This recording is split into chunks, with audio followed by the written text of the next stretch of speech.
involved with the Fighting Chance Foundation, trainer and manager Rowe. How are we doing, Ronnie? All right? I'm doing great, Stuart. Thanks. Only man I think I've ever seen in my life that's got a smile on his face. Well, you've got to smile if it's any good crying over spilt milk, is it? That's it. Just get on with the job, mate. Just been watching you in the gym there. 2 rings there, all the lads in there sparring. Some hard training going on in there, but cracking atmosphere.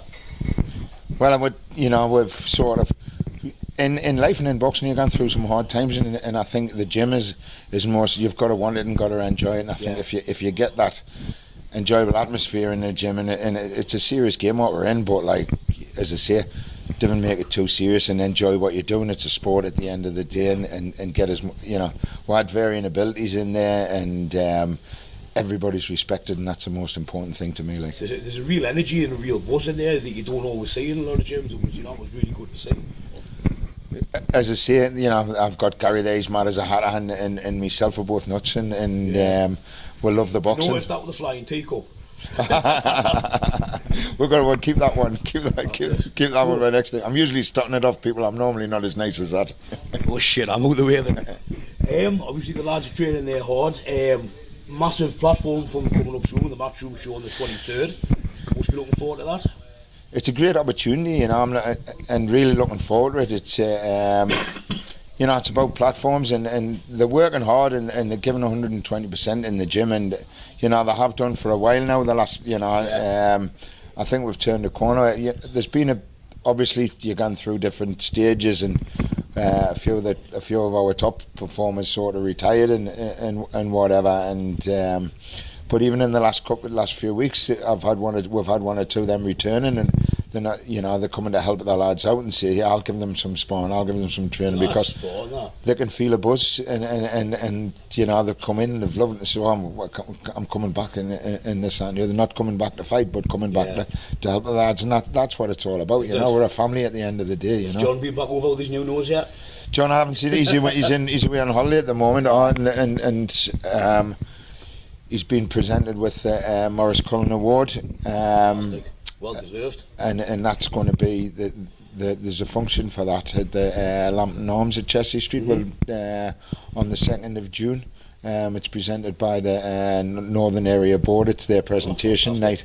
So is that something that's open to the public? It's open to everybody. I think it's a lovely buffet and stuff on, and it's a celebration night, and for John, and I think it's £13 a ticket. So get yourselves along to support one. He was a big part of the revival of boxing in the North East. I think So.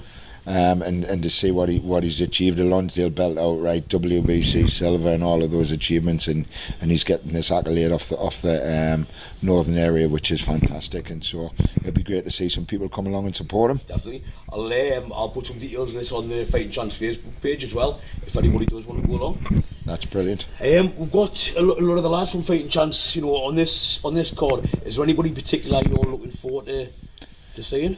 Well, they're all different talents and different things, but Kyle and Jamie are starting to move along now. They've had 3 fights, and we're looking to sort of move them up. So we're hopefully going to get them 6-rounders on this. Yeah. And they both look really good on the last outings, both of them.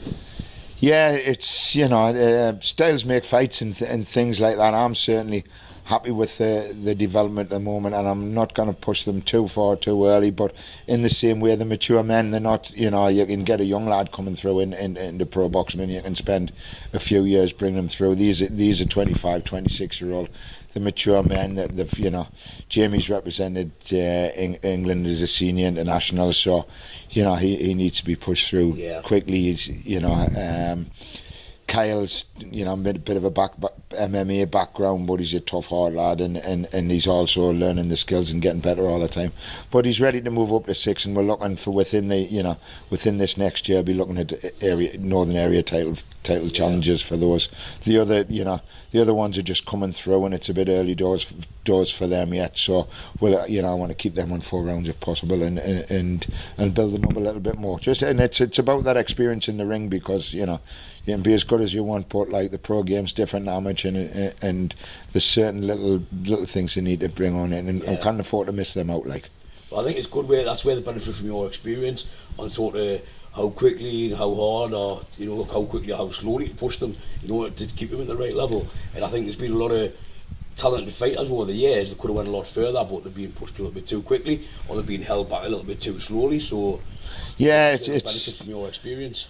It's that as well, and they've got a and it's you know yourself, it's a tough game, and not just in the fighting and selling tickets and stuff like that, and it's hard work, but if there's certain people in this gym that we've got at the moment could go a long way and the biggest thing to me is go for the glory, because the money will come, I believe, if you go for the glory, and you've got to do the work, and I think that ethos we've got now of trying to make the gym enjoyable, and as I say, because it is a hard game, but if you love it, and you'll get there, but you must be there must be training the right way and in the gym every day, and then or else it's not going to work. The lads, they all really seem to put the work in, Well, we'll keep our fingers crossed, and there's things crop up, and people have lives, and that's a big important thing. A lot of them are working and stuff like that, and I would have them in the gym 3 times a day. I'm lucky because I'm retired, so I can do that. So and it's about managing the training. But if they wanted enough, it doesn't matter what. And that's the game we're in. If they wanted enough, they'll put the time in. And I mean, these train on before they're going to work, and then they train on the night time, and then they've got full-time jobs during the day. So I'm just thinking about it. Yeah. Well, mine, from what I hear, they're doing out when they're going to work. Well, it's great speaking to you, Ron, and I'm sure we'll speak to you very soon. And I'll see if I don't see you before. I'll see you on the 23rd. Thank you very much.